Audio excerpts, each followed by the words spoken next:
back. It's your Curse Plateau. It's DVZ. It's ASL semifinals. Let's get right into these player introductions so we can talk about the game. Spawning in the top right-hand corner, he is from that great team that was responsible for 3 out of 4 semifinalists. Your green Zerg player. 440 Gaming, the Giant Gnome. And his opponent, the master of his own unique style, our Purple Terran. Risk Gaming, Alceister. All right, Trigonal. I was thinking. Tell me what you're I was thinking. thinking about what the Giant Gnome would be. Because he's a gnome, right? Yeah, And he's also giant. it's true. It says it in So his name. He can't be lying. So he's just a regular person. Huh. You didn't think about this, did you? I didn't think about that. No, it's not something I consider. But like, Asking the important questions. yeah, is that's pretty deep.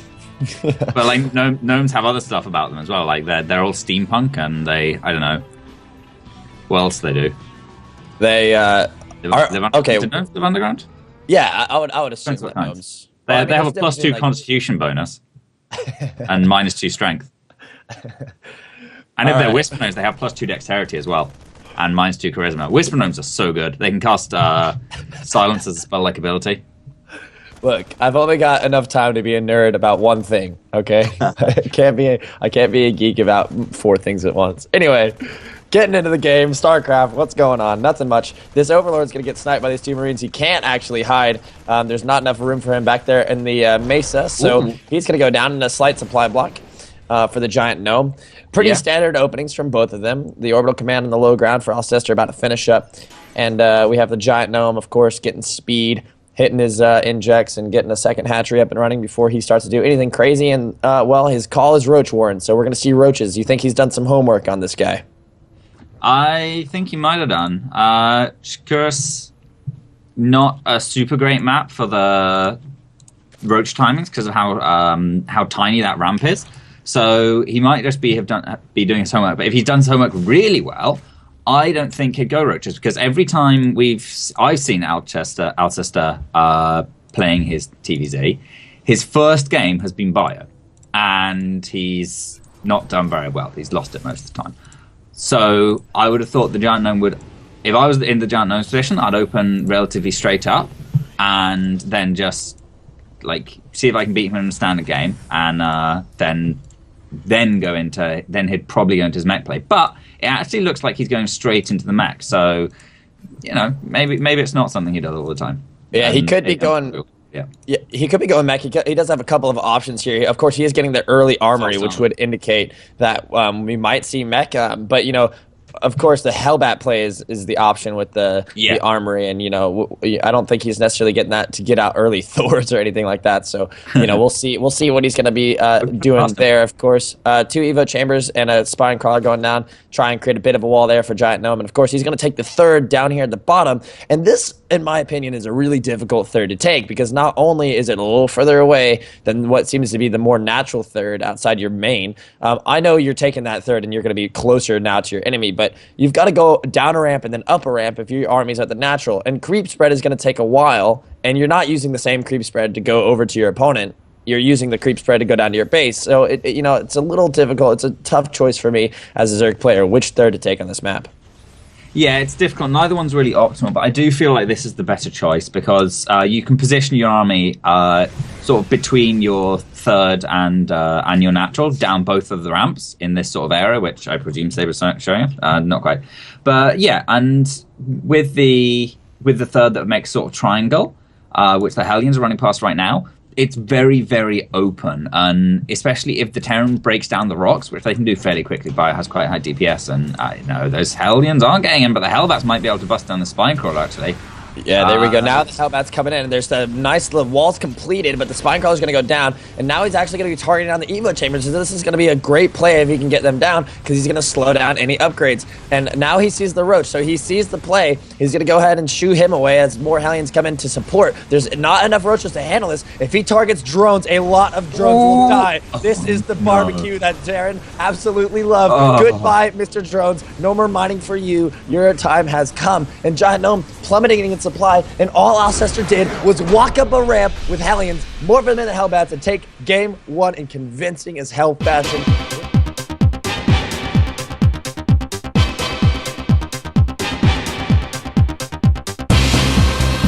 Hello, ladies and gentlemen, and welcome to Cloud Kingdom Ladder Edition for the second match of this semi-final. First player down the bottom left-hand corner is spawning in as the Green Zerg. We have 440 Gaming, the Giant Gnome. And his opponent in top right-hand corner of Cloud Kingdom, currently up 1-0, and playing that weird mech play that we were already talking about, and coming out with a victory with a Banshee Hellbat play. We didn't catch the Banshee, but he was doing some work in the main, according to our Twitch chat. It is your red Terran player. 440 Gaming, the Giant Gnome. Risk Gaming, Alceister.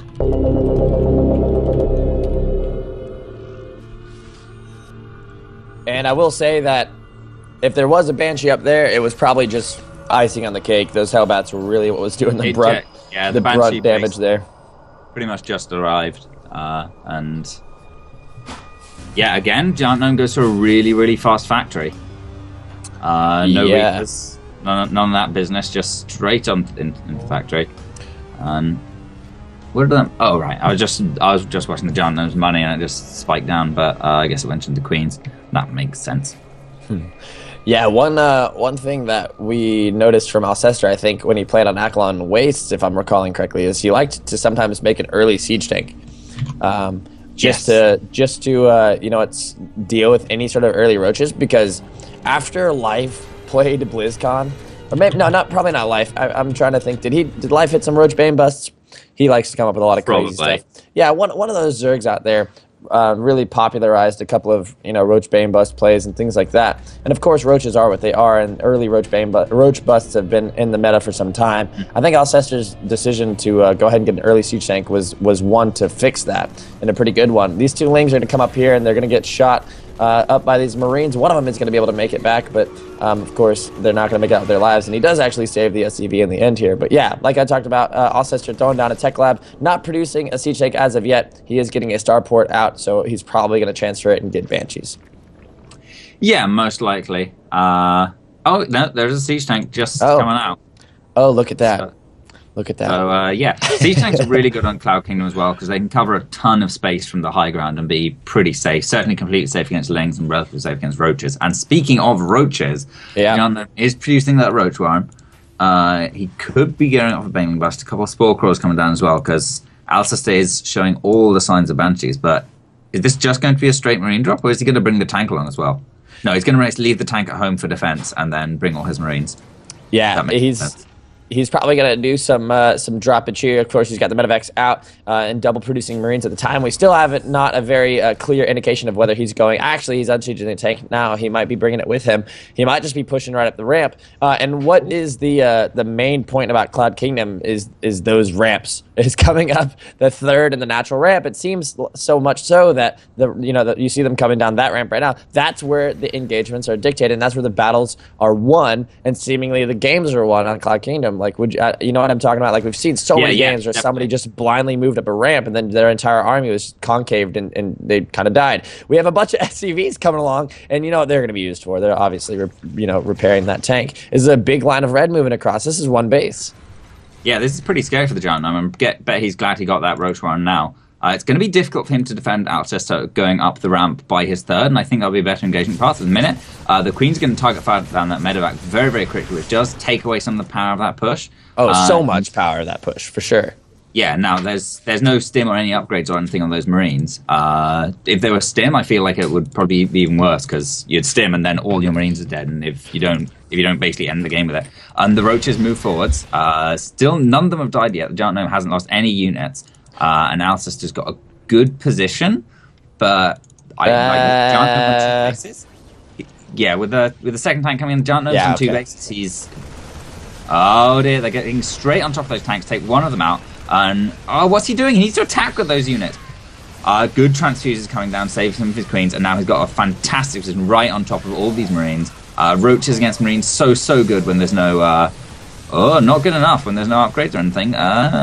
The queens are the extra medevac is producing so much support for this army, and the Marines are going to live. He didn't even use the SCVs to repair. He just had them on hold command, trying to keep the Zerg forces away, and now he's pushing. Both queens are going to die. They're trying to target down the medevac. That's a bad idea because you need to deal with the forces right now, and Alceister has a decision to make. Is he going to pick up and boost into the main, or is he going to go home and try and take a second? It doesn't seem like he's really able to right now. There's creep spread from an Overlord there, and you know what?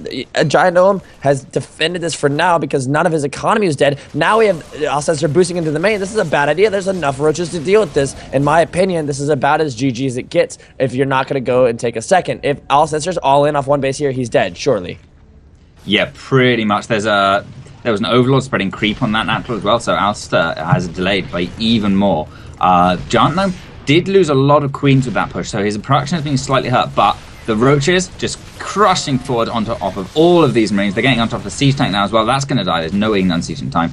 The medevacs do go up into the main, but still, there's a handful of Marines left, like 4, and there's so many Roaches, and a couple of Queens coming out now. They're going to take out one of the medevacs, and the other one, I reckon, is just going to pick up the rest of his units and get out there.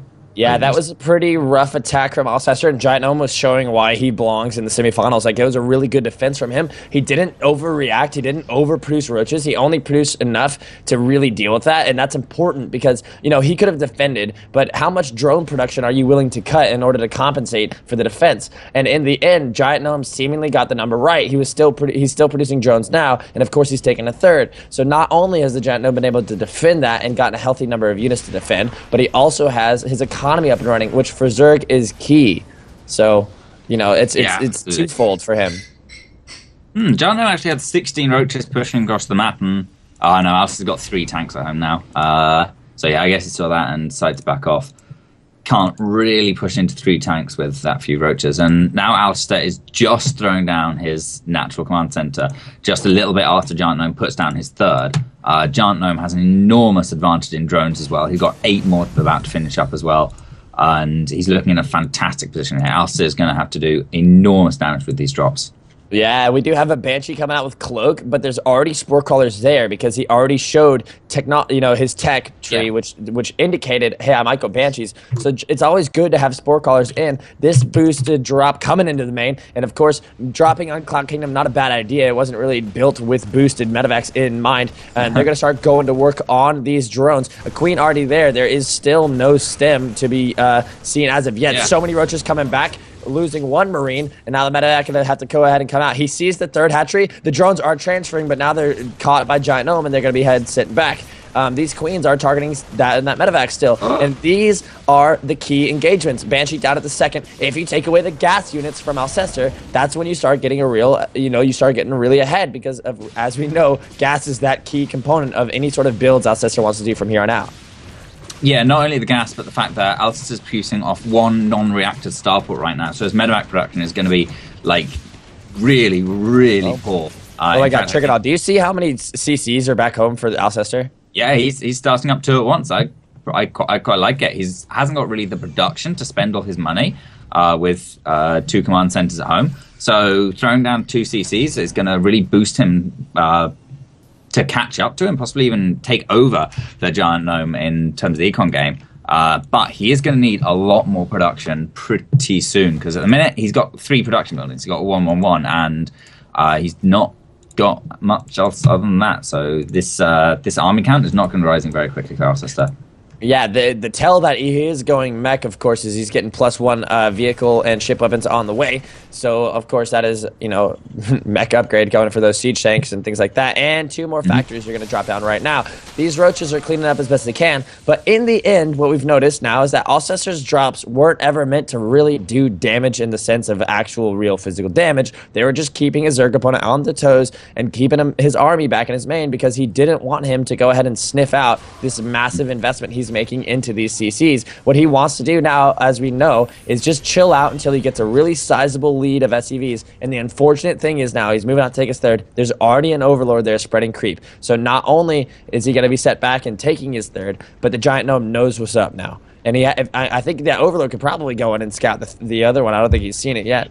Yeah, no, he still has not seen it. But the gig is up, so to speak. There's not much saying for Alceister. He's got to basically really, really hope he can hold this next push because the Giant Gnome is assembling. He's assembling a decent army. Yeah, it's going to be tough. The Giant Gnome's fully saturated on 3 bases.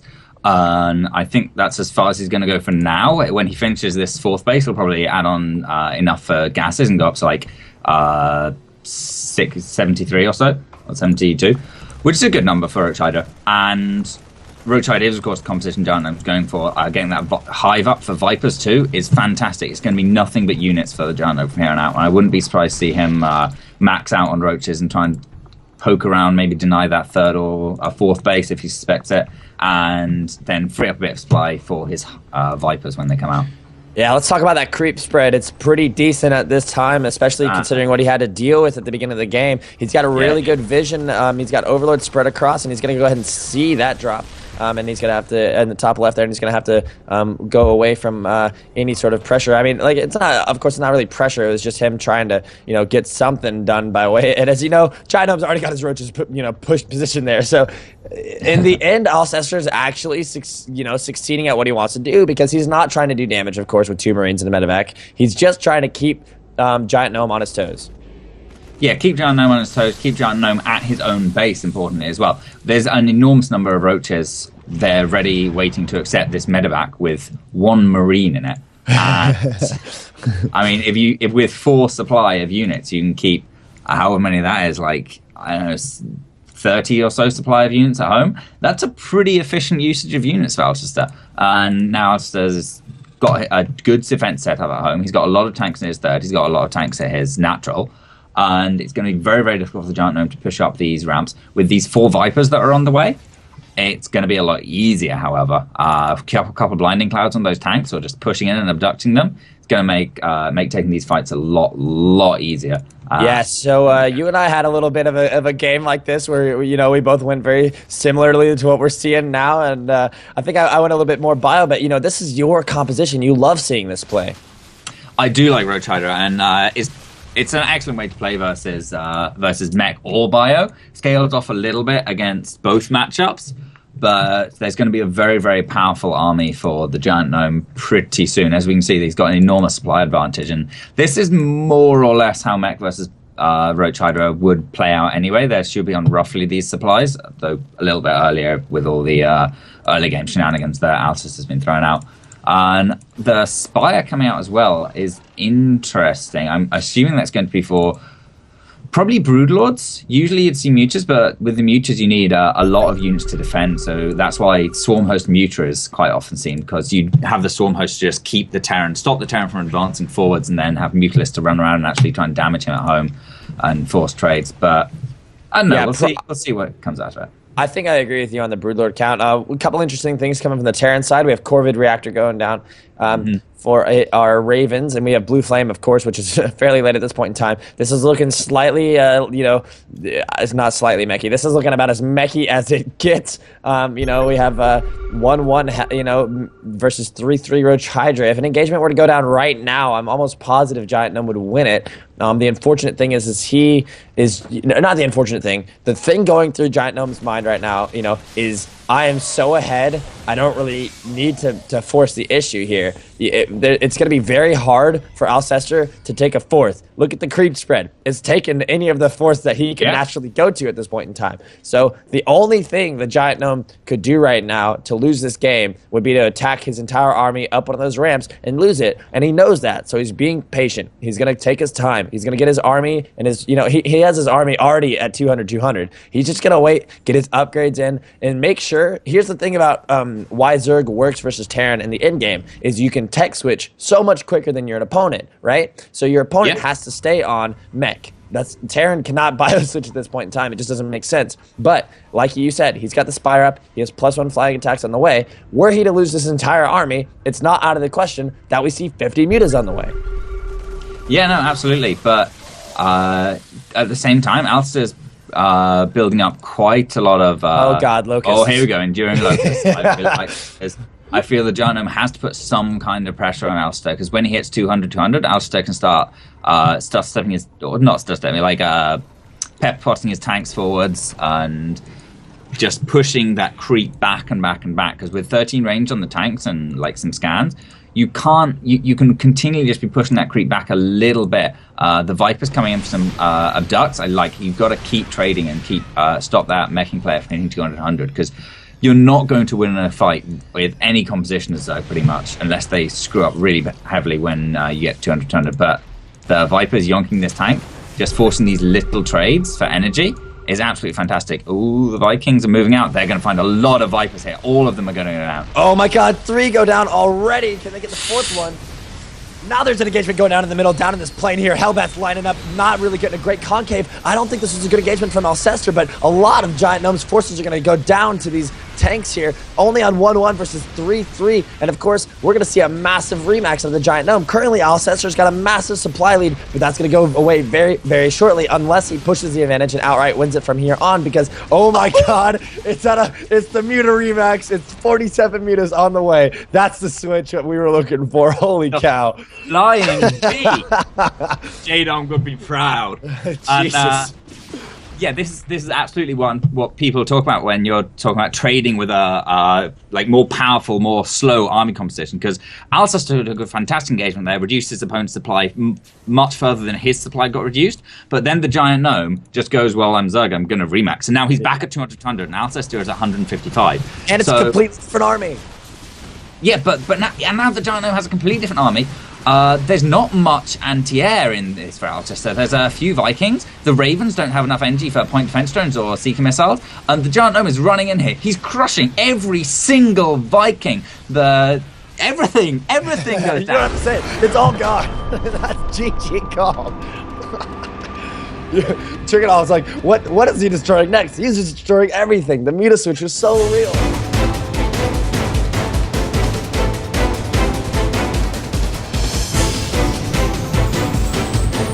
Between these two players, and we're going to go ahead and get right into these player introductions. Spawning in the bottom right hand corner, currently tied 1-1 to his Zerg opponent. It is the blue Terran player. Risk Gaming, Alceister.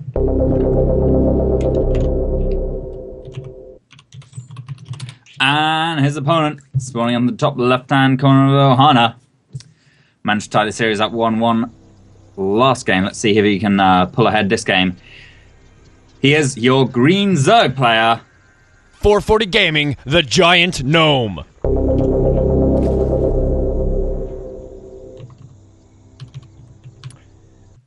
All right, so we got an SCV scout going down, and One Rax Fast Expand as our nice little Twitch chat there. Let us know. He's taking a Zelnaga Watchtower, I believe, with a Marine. I'll find out shortly. And he's going to go ahead and expand already. Pretty similar to the first 2 games, except one thing I want to do shout out. Alceister going to go ahead and take 2 gases at the same time. So he's not taking 1 gas, and then the other, he's just getting them both right at the same time. So going right into the tech play, it seems like. I think we're going to see another Hellbat push here. You know what? That's not a bad bet. And on Ohana, it's actually really favorable towards sort of these 2 base all-any plays. At least I've found so on ladder. I might be absolutely wrong in terms of these 2 players, but I have found that when it comes down to the 2 base play, it's not a necessarily super big long map, and you don't have these narrow pathways like Daybreak or things like that to go down. I think you're probably right. This is looking very similar to the first build that Alceister showed us with the bunker on the low ground. And with the a lot of Marines. We don't have a reactor going down just yet on his barracks. There it is, and that's the tell for us that he's going to go ahead and start double producing Hellions. And in the last game, he went into siege tank and Marine play as opposed to Hellion play. So we'll see, what he's going to go ahead and come up with. The tell here is if we're going to see an armory go down sooner or later. And that's, of course, the Hellbat upgrade. You no longer need the transformation servos, thank God. And a Giant Gnome going right into the Roach play. So no bling muta for him. And you know what? He's pretty much showing he knows who he's dealing with right now. Yeah, the Roaches should stack up pretty well against the Hellbat push. But we saw a similar sort of situation in the first game. We don't know if it's going to be Hellbats yet. He does go for the starport before the armory, but he still has the mineral to throw down armory if he wants. It's just whether he's going to go for something else first. Hellions. So typically in this build, sorry to interrupt. There you go. There's armory. The armory is the last thing you need, right? So like you need to produce medevacs. So you need your starport sooner. You need to produce Hellbats, so you need your factory, this or that. Your gas is going to be sent on the things that are going to produce units first. So the armory is like the last thing you need. And this Overlord is going to get in here in the main, and it's not actually going to see the armory unless it gets its ass over to the mineral line, but I don't think it's going to actually see it. I think it's going to get sniped. There, now he's heading towards it. This is going to be a really big tell. He's going to know exactly what he's dealing with. He's going to see it. He's going to see it. He's got it. So this is what I was saying earlier, is this is a similar situation to the first game, but crucially different is the fact that the Giant Gnome has sent the Overlord in, it's seen everything, it knows exactly the timings of Alceister's tech, it knows exactly what's on the way, and relayed that information to the Giant Gnome, who's, we can see, has already started some Roach production, really well timed. These Hellions are just starting to make their way across the map, setting fire to a bush there, or a tree or something, and now when they arrive at the top of this ramp, rather than like a spine crawler to greet them, there's going to be 6 Roaches, 2 queens, or 3 queens, and more and more Roaches on the way, which I think is a much, much better situation for. Yeah. Here's the difference, though. He sees what's going on. He's going to morph. He's going to morph him anyway. Oh! But watch this. Watch this. The drop goes down in the main now. Come to the main. The drop is going down in the main. There's nothing there to defend this except for 1 queen. And so maybe he baited out all the defense at the front structure there. All the Hellbats are going to die, and the main drop is not going to get enough done. He's tech switching into a Banshee, but that might not be enough to really get himself into this game as much as he wants to. Now the drones are going to come back. I would start targeting drones if I could. Instead, he's going to go ahead and load up 4 of these Marines and try and come back. 2 more Hellions at the natural ramp are going to go ahead and die to these queens. Good transfers there. One of them morphs into a Hellbat successfully, but he's not going to last that much longer against it. So all in all, fantastic hold from the Giant Gnome. Yeah, excellent hold from the Giant Gnome. Much, much better than it was before. But Giant Gnome still at a bit of a drone deficit. He had to invest lava into those Roaches rather than the drones, and he lost a couple of drones to the drop in the main. Really, really nice sort of 2-pronged little timing by Alceister. Looks like the drop's going to be cleaned up. Oh, no, the Marine did slide. It's going to be pushed back at least by these Roaches, and a Banshee making its way across the map as well. There are 2 Overseers for the Giant Gnome, so the Banshee shouldn't be too much problem. What's the Queen count at? 2 queens. Yeah, should be all right. And he's going to spot it. He sees it now, and it's just going to go ahead and start working on this queen. It will kill that queen if he goes ahead and fights with it. But this is the important thing. If you rally your units across, now he's going to use them to clear up creep. I kind of like that decision, but it's not really going to work out for him because these Overseers are decently quick as well as the queens. At least on creep they are. Now this Banshee's going to come over and try and work on these drones. But the thing is when we saw the initial rally, if we're going to talk about how he tried to do this, and he's actually going to lose the Banshee, so that's really big pickup from the Giant Gnome. And we have the tech switch is going to be, or it's not a switch, the mech switch is going to happen. He's going to go right into 2 armories and, tech labs on his factories. But like I was saying, when he rallied that Banshee, he attack moved it. And so, of course, you don't want to just move command it to certain parts, but sometimes you want to dance around the hatcheries and make sure it can get into the nooks and crannies and find the lanes where you can target drones down. Instead, he just moved it straight across the map right into a creep queen, which is going to happen against players at this level. There's going to be queens laying creep, and if you move it in that position, maybe he wanted to target it, but instead, I think he just kind of threw it out there and was a little lackadaisical with his queens and ended up losing his Banshee, or his Banshees rather, and ended up losing one. And you know what, that's a little, he's being a little wasteful right now. His drops weren't necessarily too great. He morphed his Hellbats on a ramp against 2 or 3 queens, and he lost a Banshee unnecessarily. So it's a little wasteful out of Alceister, and now he's going to have to kind of play a little bit behind. Yeah, he is just that little bit behind, but should be able to catch up pretty well. And we also see at Alceister's base, he's got the third order command, but there's no way he's going to be able to land it with GiantNome creeping up all his bases.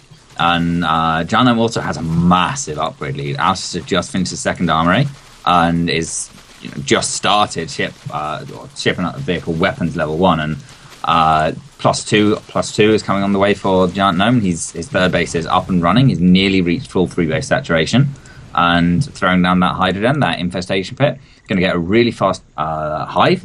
Going to get really fast vipers, and we saw how that panned out in the game on Cloud Kingdom. Now, Ahana's a little bit of a bigger map. It's going to be more difficult for him to spread creep, especially since he lost so many queens to those Hellbats at the start. I think he only has... No, he has 4 queens, so there's 1 for creep spread. But when that hatchery finishes, he's going to have to send that over to inject duty. So it would be nice to see a couple extra queens made just dedicated to spreading that creep. But here we see Alceister's pushing out onto the map. And how far is he going to take this? Is he just going to take the watchtower, or is he going to continue pushing forwards onto that creep and start trying to threaten bases? Yeah, he does have a slight timing here to hit, but the upgrade is going to finish up in about 20 seconds. It's not really going to make a difference because that's right about when his opponent's upgrades finish as well. The key to this for Alceister is that last game, he put a lot into an initial push that did not work. This time, he hasn't sacrificed so much. He actually has quite a healthy supply right now compared to his opponent. He's taking the fight on creep. Siege tanks are going to siege up, but they're instantly target down. 2 die instantly. Now there's only 1. That Thor is going to get swallowed up, and that's the meat and potatoes of your mech army. Now he's fighting away from the range of his siege tank, getting these Hellbats and on top of these roaches. There's no medevac support. There's 3 Banshees, but everything is going to die to these roaches. Hydralisks come in and support, and that was a perfect engagement to be taken from the GiantNome. Alceister fought on creep. You're asking for it if you take a fight like that. The speed advantage of the Zerg army, of course the reinforcing army as well, is going to overwhelm your tanks and mech. He wasn't able to siege them up and get a good engagement, and that went heavily in favor of our Zerg player. Yeah, that was an incredible engagement right there by the GiantNome. Alceister, he pushed out a slightly weird timing again. The GiantNome wasn't expecting it at all, but GiantNome has had this great map control. He saw it just past the first watchtower with a roach and started producing units then. A couple of roaches left over and some reinforcements.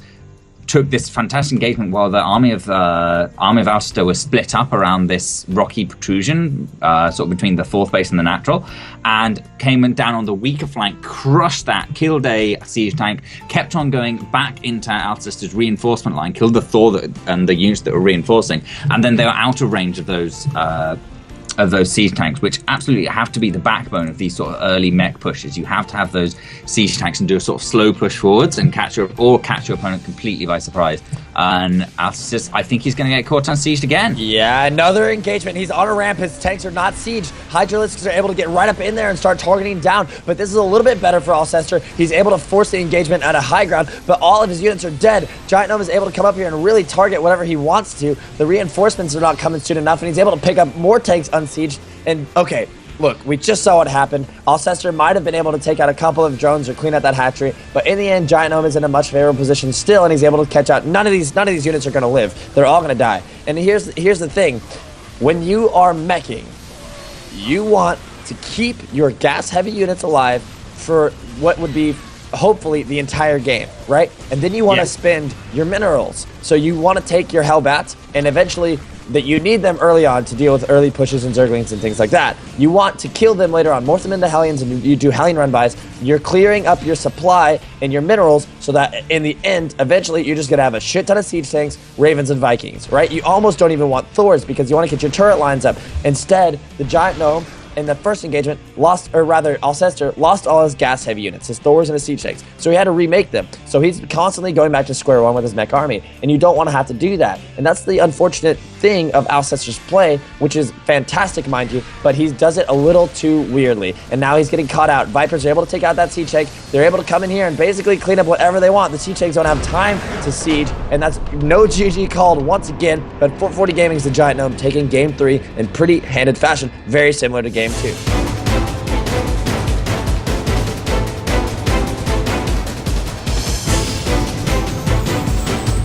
Okay, welcome back to Xel'Naga Caverns.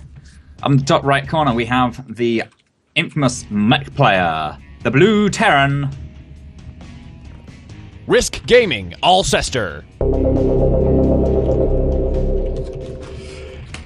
And his opponent currently coming off a 2-game victory spread right now. Of course, coming back after that first loss, he won Cloud Kingdom and Ohana back-to-back in very convincing fashion versus his meching Terran opponent. It is the Green Zerg player.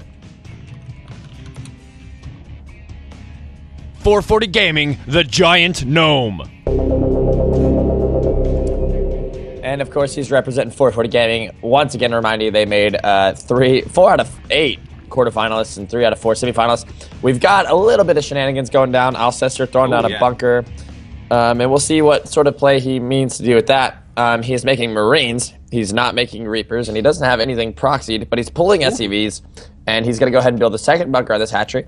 So we already see some shenanigans coming out of him. And you know what? I'm not even going to have to go ahead and talk about why I think Mech is viable on Xel'Naga. Because he's going to go ahead and cheese the shit out of the Giant Gnome. Giant Gnome, of course, has a Roach Warren going down with Burrow. So he does not have any units on the way to deal with this just yet. Do you think he's going to gone ahead and said, you know what, screw this, I'm just going to one-base Roach Burrow him? I mean, he was building a natural, so I don't think he was, but I think this puts him in a pretty good situation.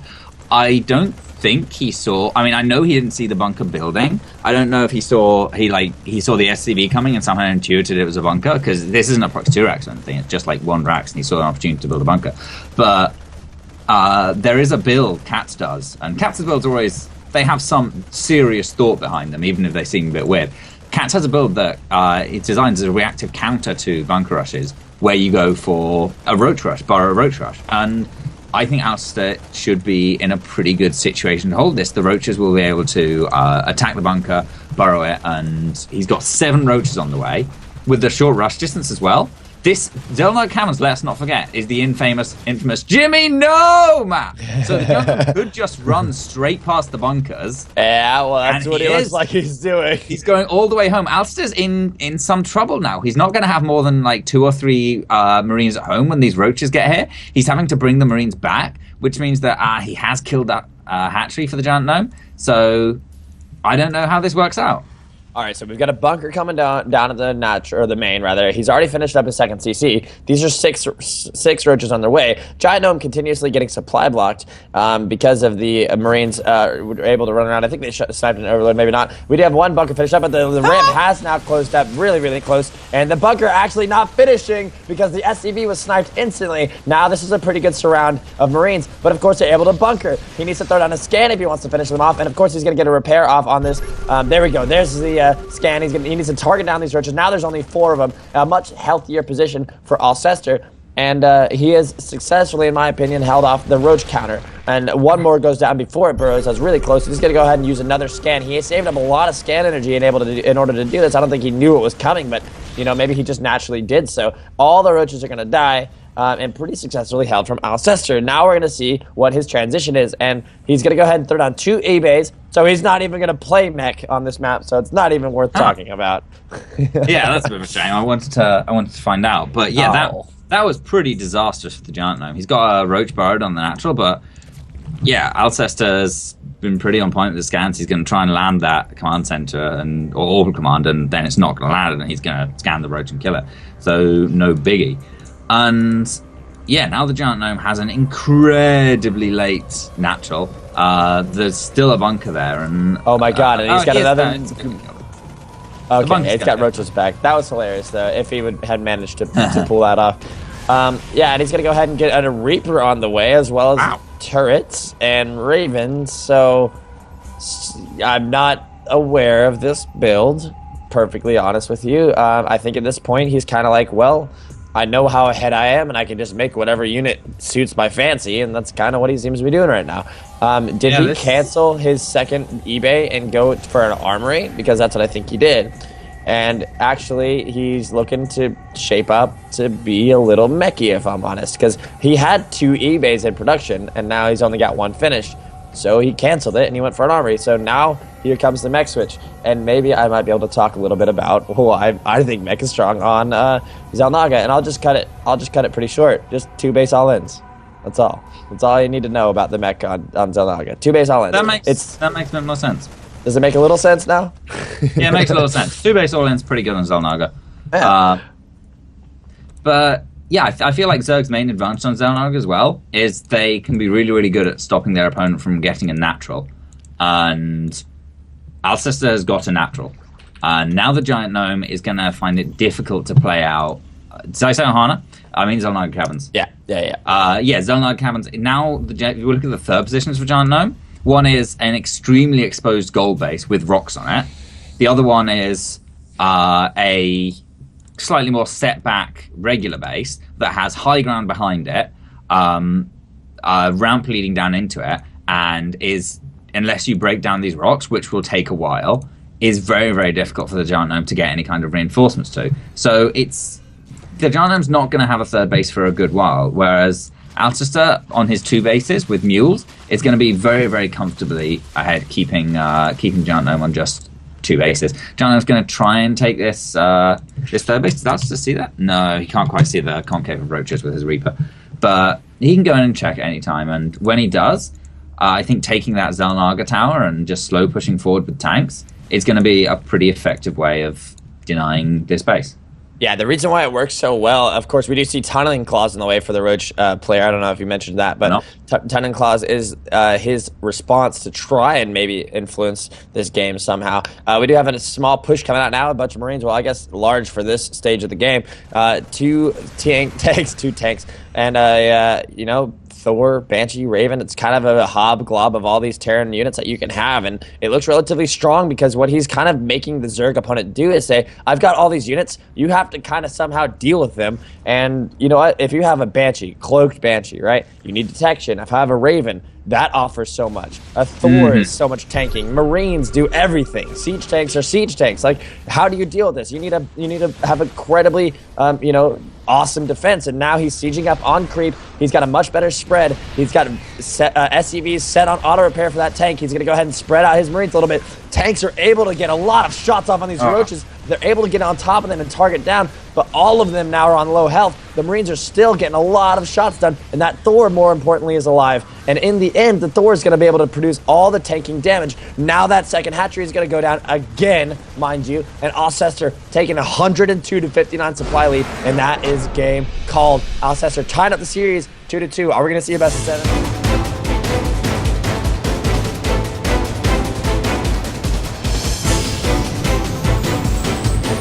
Welcome back, ladies and gents. It is game 5 of this TVZ series, and it's going back and forth, and currently tied up 2-2. Get right into these player introductions for you. Spawning in the top right-hand corner, tying it up last game on Xel'Naga with some pretty nifty bunker rush into mech play. It is your red Terran player. 440 Gaming, the Giant Gnome.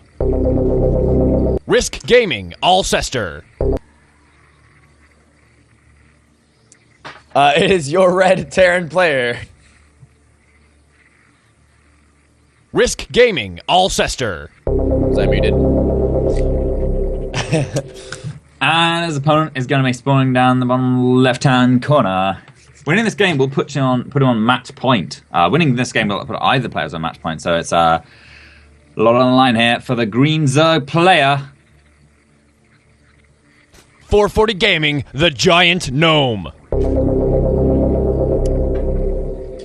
And we see a little bit of a difference in his build already. He's going gasless, at least for the early parts. Typically, he was getting up an extractor fairly early to go ahead and get speed, and it seems like he's skipping that addition to his build just yet. Meanwhile, Alceister, of course, our Terran player, has gone ahead and taken his natural, and he's producing just SCVs, and now he's just gone ahead and taken a gas. So also a gasless opening, at least for the time being. But you know what? He's doing something that he's been doing pretty consistently, which is he's going to go ahead and take both of his gases at the same time, which, of course, allows you to tech much quicker. And then the single solitary Marine out just now, the Marine, Charlie the Marine, or whatever the hell his name was, he, of course, signed up for the Marines expecting to do a lot with his life, and he's the only one there right now. And if a bunch of Lynx showed up, he would, they'd have to write home to his mother about his unfortunate, untimely end. Rip on that Marine. Yeah, he should have a bunker by the time the Marines arrive, though. Lings arrive, though, so it wouldn't be too much of a problem. But either way, yeah, Alceister we've seen him go for this double gas. This is the third game now. He's gone for it, and the first 2 times it's been that Hellbat push at the front with a drop in the main, and or something in the main anyway. 1 time drop, 1 time Banshee, I think, and so with the factory timing. Pardon me. I think that's the same thing we're going to be seeing again, but it's not possible to be certain because the thing that's very difficult about Hellbat pushes is they have exactly the same gas timings as Banshee pushes. And this is different. This is a second factory. I think we're going to see Blue Flame. Yeah, this is a fairly early second factory. Typically, he was doing 1-1-1, and now he's going to go ahead and lay down that second factory, as you discussed. And gas is taken on the natural for the Giant Gnome, but no gas is on the main just yet. So we'll see what he's going to go ahead and show for us. Typically, he's just going to be droning up, and now it goes down the Roach Warren. And he's going to go ahead and put that on the natural as part of his wall, which seems to be fairly standard. But, of course, if he so chooses to get any sort of scouting off, Alceister will know exactly what he's up against. At this point in time, I don't think it's anything absurd to just go ahead and assume that he's going to make roaches. So I think Alceister knows he's probably going to be playing against roaches. And this is the timing at 6 minutes and 20 seconds, right about when you need to be sending in that scouting overlord in. And if you'll notice, Giant Gnome is getting it that scout off. So he's going to go ahead and send in that overlord, and we'll see if he's able to get anything done with that information. He's going to go ahead and completely wall off his natural with that spine crawler. So, and he's totally going to see what's going on. We have 2 tech labs, so no reactor just yet. So maybe not a blue flame build, but he's going to see everything. He's seen all the tech. But I don't know how much of a tell that is. I don't know if he really is going to be able to use this that well. Yeah, me neither. This is really weird. I made a little ooh sound when I saw that second tech lab going down, because I was very much expecting that to be a reactor. And if this was a reactor, I'd know exactly what was going down. I'd know that we would see blue flame on one of these tech labs, and we would see oh my god, it's a Thor rush. It's 2 Thors, yeah. That's going to be an interesting build to have to deal with. And you know what? He's probably going to pull SCVs to auto-repair them, of course. Yeah. He's going to go ahead and get +1 armor. These things are going to live for a very long time. And they do very well against roaches, it turns out. They do pretty decently, especially if you keep them away. So he's going to continue to just make 1 Marine at a time, and they're going to serve as the buffer. And it's really going to come down to, because the Thor, not a very microable unit, it's going to come down to how Giant Gnome responds. The engagement is going to rely on his micro rather than Alceister. It's going to rely on when Alceister chooses to engage and where he chooses to engage. But aside from that, not much going to be made in terms of micro decisions. The Giant Gnome, can he get concaves? Can he get right in on top of those Thors? Because he's going to have roaches, and that's what he's going to need to do in order to deal with this. Yeah, he absolutely is. It's going to be very, very difficult even if he does. Thor's incredibly tanky.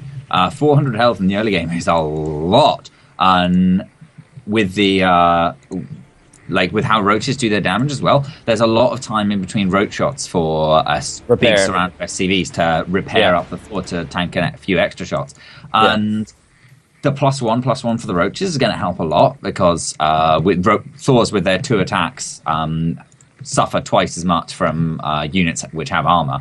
And obviously, roaches get +2 per upgrade, so that's going to help them a bit. But even so, Thors do horrendous amounts of DPS. Yeah, and he's going to go ahead and he 30 damage with the Ling. Sorry, go ahead. 30 damage on 2 shots, which just tears down things. Yeah, and here comes the push. Alceister going to go ahead and come out with 4 Thors, and of course the repairing SCVs. This is going to be.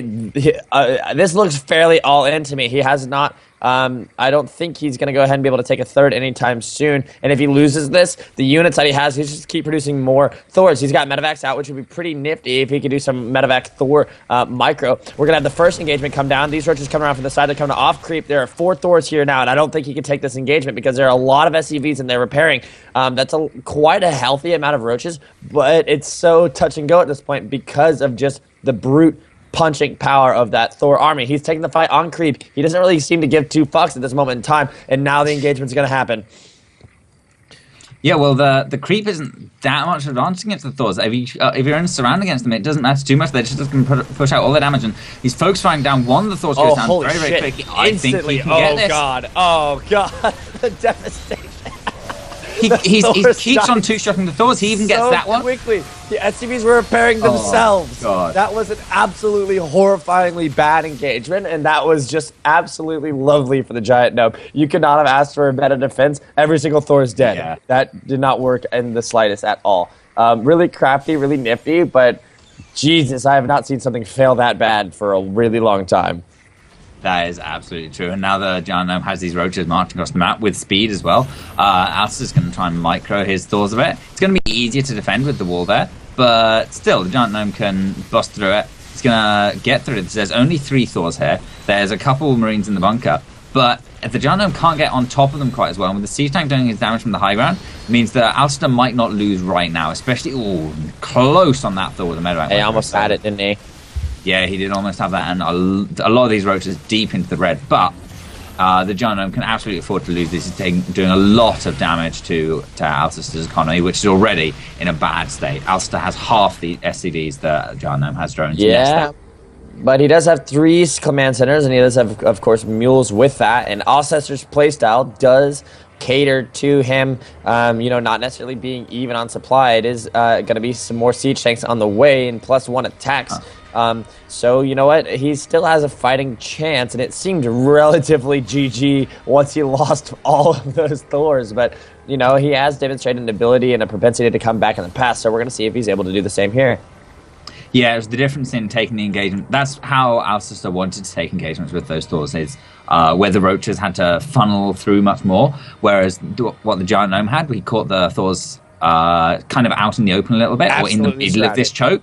Yeah. He'd get right on top of them, complete surround on all the Thors, all his roaches firing, and 2 shots. Every 4 seconds, one of the Thors died, because those roaches just got 1 shot off, almost killed it, got the next shot off, finished it off. Yeah, I think maybe if Alceister had stuck to the walls a bit and kept his Marines a bit further in front. Thors have 7 range as well, which is quite a long range. It's one of the longest ground ranges, non-siege ground ranges in the game, and that's a really great advantage if you can leverage it against the roaches. They're not very good for kiting, but that's still pretty handy to have. Dude, just take a look at this creep spread at 15 minutes. It's not too, bad to have creep that good. He's got a fairly decent amount of vision going off in the map, too. Of course, he's taking his 4th in the bottom right, but the Giant Gnome has shown that he does everything right when it comes to his macro. He does not slip up when it comes to his macro, and that is, of course, so important at this level, because all things aside, if you can macro well, you can, you can afford to lose engagements, and you can afford to, slip up in your micro, because, people like to talk about micro being the exciting thing, but if you only like micro, go watch League of Legends. Macro is in and of itself a beautiful skill to have, and of course can be beautiful, as we're seeing right now that he's on 4 bases, he's getting his units up, his upgrades in on time, and he's going to have a very, very tough army to deal with here in a relatively short amount of time. And Alceister, every little thing that Giant Gnome can do, spread creep at the expansions, deny that initial little bit of mining time, however, to kill off all his Thors, it's helping him so much in the late game. And he's showing why he belongs in the semifinals here. Yeah, macro is absolutely beautiful on those moments. Nothing gives me chills like seeing in the second game 46 Mutalists all in production at once, and you're like, ooh, you're in for a fun time.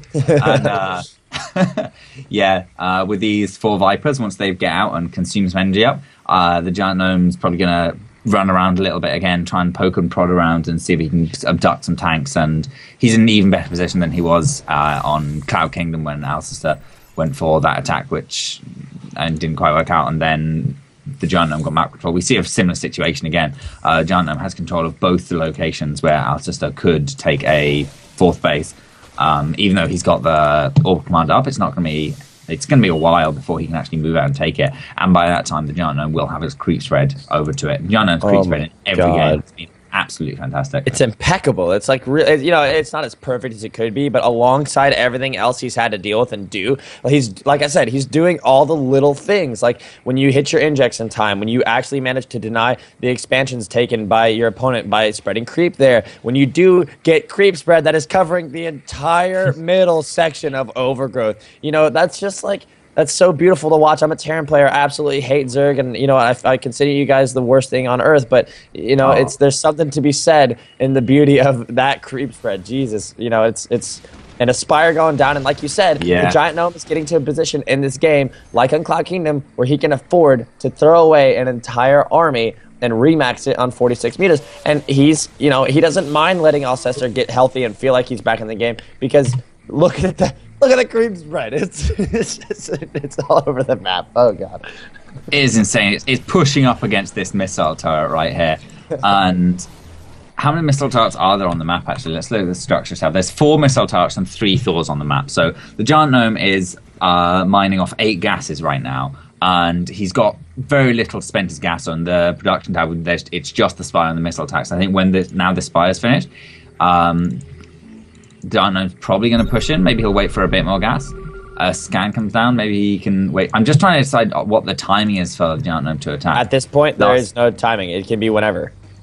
Yeah, I mean, he can choose. There's nothing he has to wait for, especially. He maybe, picks off a couple of the Thors to make his Nucleus Remax stronger, or picks up a couple of the tanks to make his Locust Remax or Swarmhost Remax stronger, if that's what he wants to go for. He's got a lot of options right now. The game's in his hands, and Alceister's having to defend. So one thing we do have a difference, Alceister does have Widowmine sprinkled into this composition.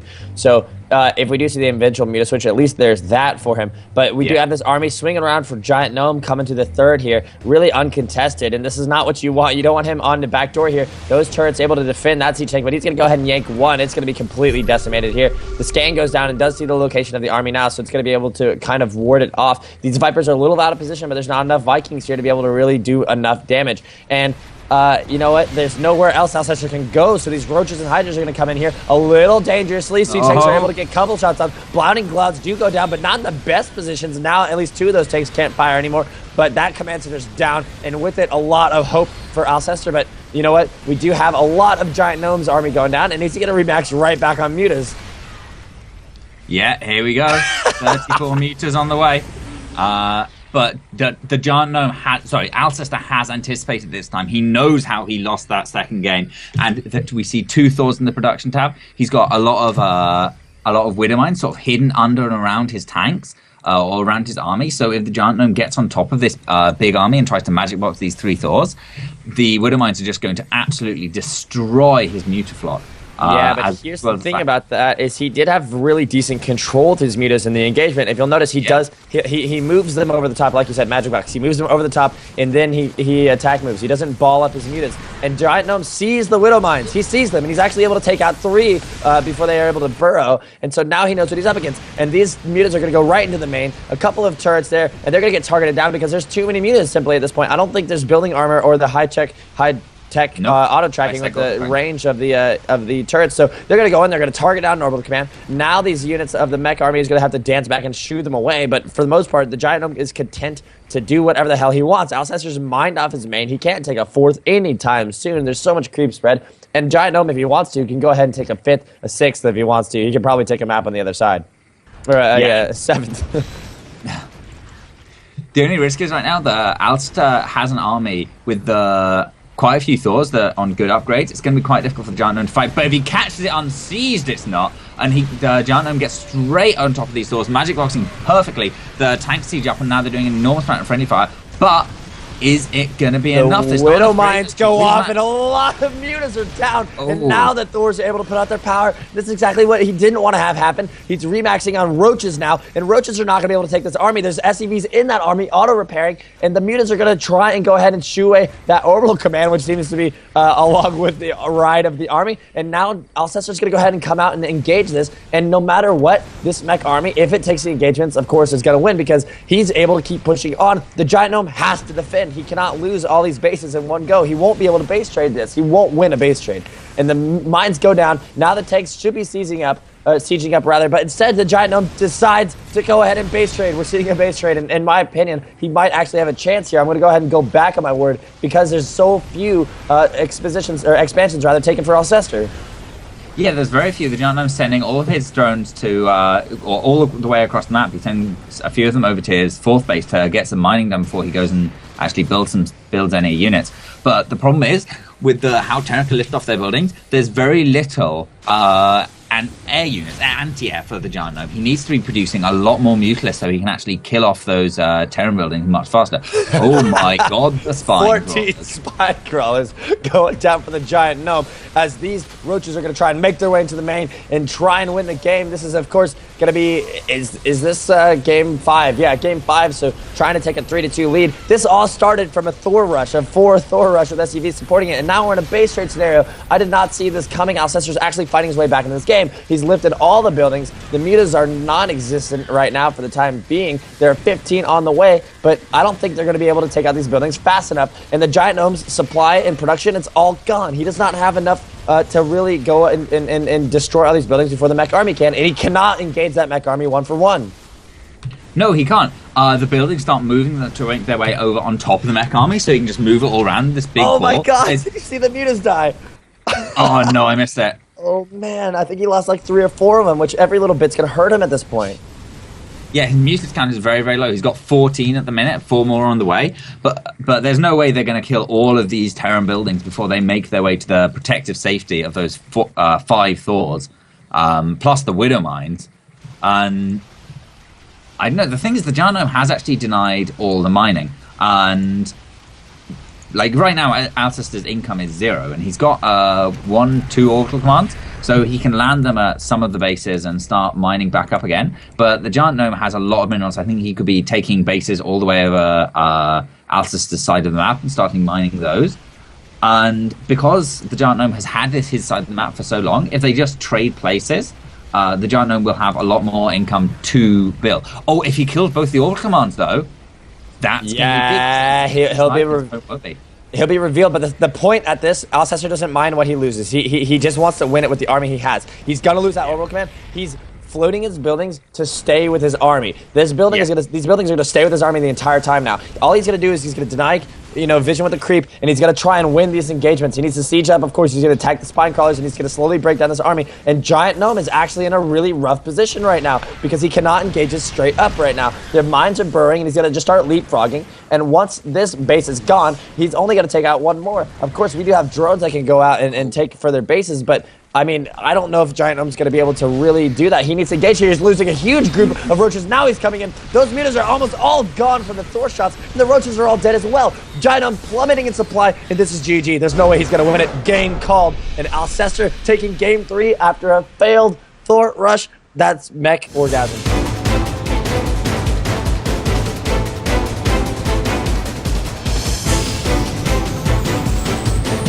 Of this semifinals best of 7, and of course we've got 2 fantastic players here and one guy who pretty much has not gone away from mech the entire time he's been alive. It is currently up 3-2, your red Terran player, Risk Gaming, Alceister.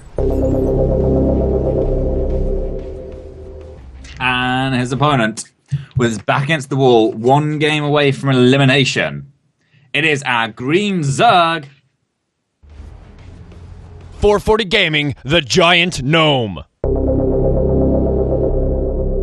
And the openers are looking fairly typical, so I want to get right into what you were talking with some people about in chat, and that's the fact that he has not switched to Swarm Hosts, despite the fact that both on Cloud Kingdom, which the match he won, by the way, and on Overgrowth, which he lost, he researched Enduring Locust. He instead chose to go for the Muta switch. Understandable in the second match, that was the same style, because he was able to win the first match so convincingly with Mutas, but the Overgrowth map, not necessarily that fantastically worked for him because there were Widow Mines, turrets, and Thors, and he already scouted them. So I'm a little confused as to why he didn't go Swarm Hosts. Maybe it's not his style. I'm not the biggest component of saying go Swarm Hosts, but if you want to win a StarCraft game, they're in there. Why not use them?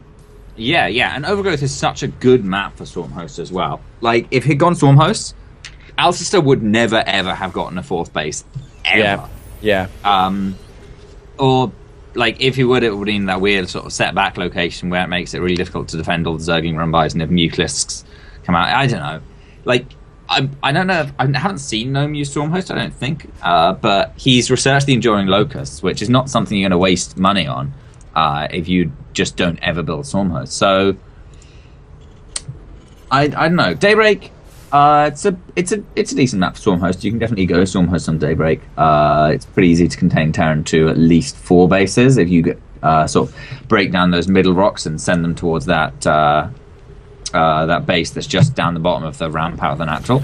And yeah, we could see out of GiantNome. I kind of like to see him mix it up a bit because so far he hasn't done anything. He's gone for a very similar sort of playstyle every game. We've seen Alceister being the one who's been making all the decisions, at least at the start of things. And then when he chooses to fall back into a defensive posture, that's generally Alceister's choice, or it's because he's made an aggressive choice and he has to.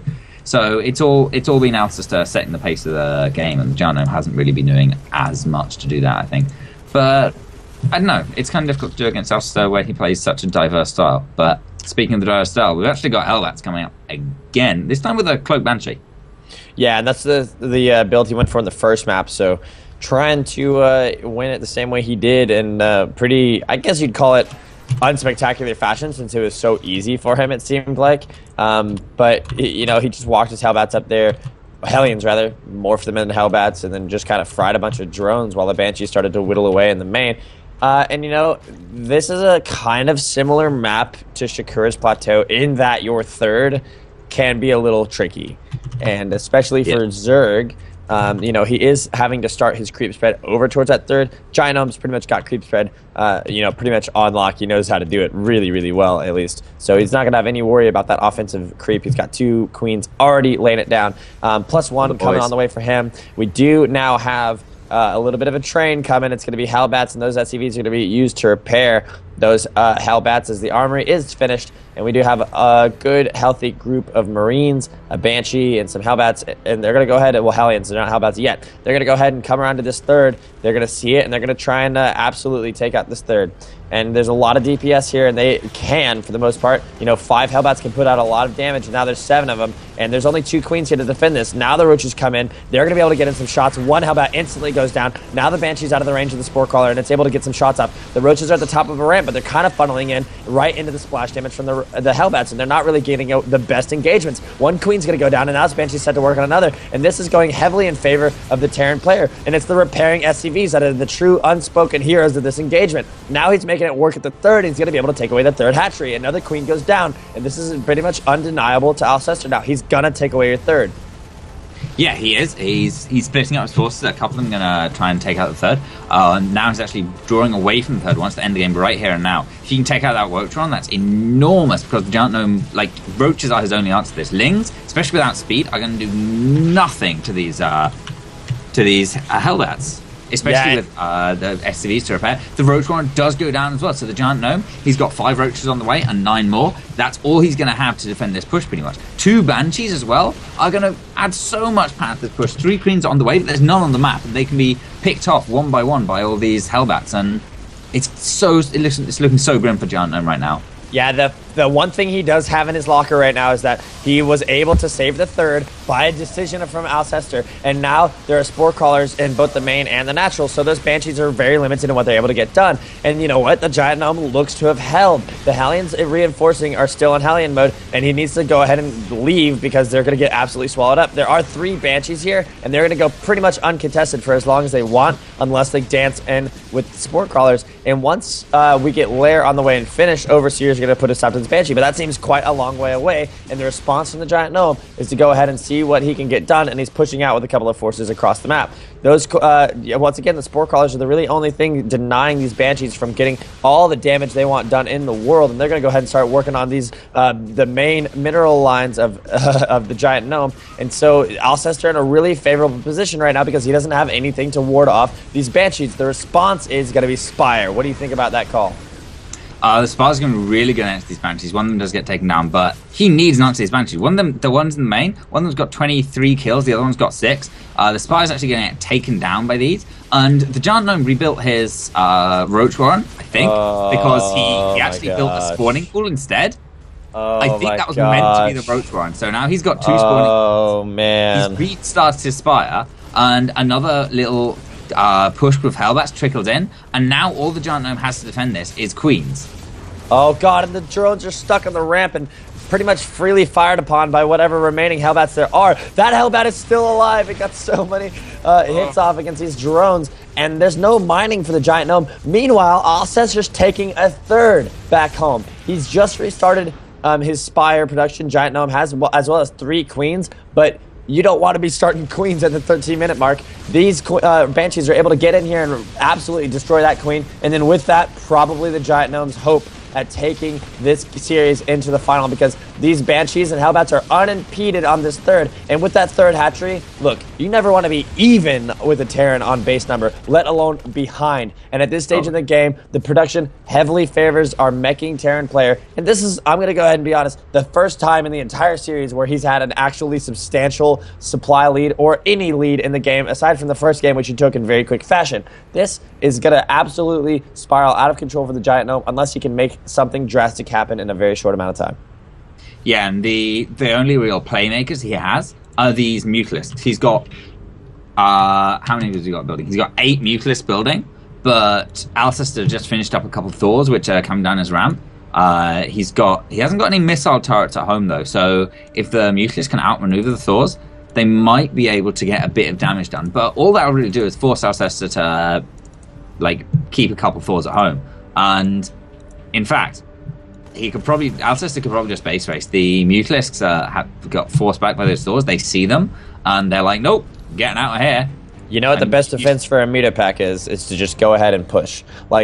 So many Terrans get caught between defending. You can leave Thors at home, you can hide orbital mines, you can build turrets, or you can force them to defend. And that's the key, and that's what we're seeing right now. Alceister walking up the ramp, he doesn't give 2 fucks. There's no Bailings waiting for me. There's no Roaches waiting for me. I've got the army composition I want. It's minute 15. I have 138 supply. There's no way in hell my Zerg opponent has that. Blue Flame about to finish up, +1 attack for my bio, as well as stim and a bio transition coming out of Alceister. The Roach Warren gonna go down ASAP. Now he's pressing at the natural. Alceister wants to go on to the finals of the ASL Challenger League Season 3, doing so in convincing fashion. And the Giant Gnome on the back ropes here, not gonna be able to defend this army at all. And this is gonna be it. This is gonna be game. The Mana Mule falls down to add its tanking to the fray, and Alceister is pummeling through these Roaches, pummeling through these Mutalisks. The Thor isn't going to go down to any of this. It's going to pump out its damage. Thanks, David Kane. Thanks, Looks David like Giant Gnome is a bit of a Thor loser. You're terrible.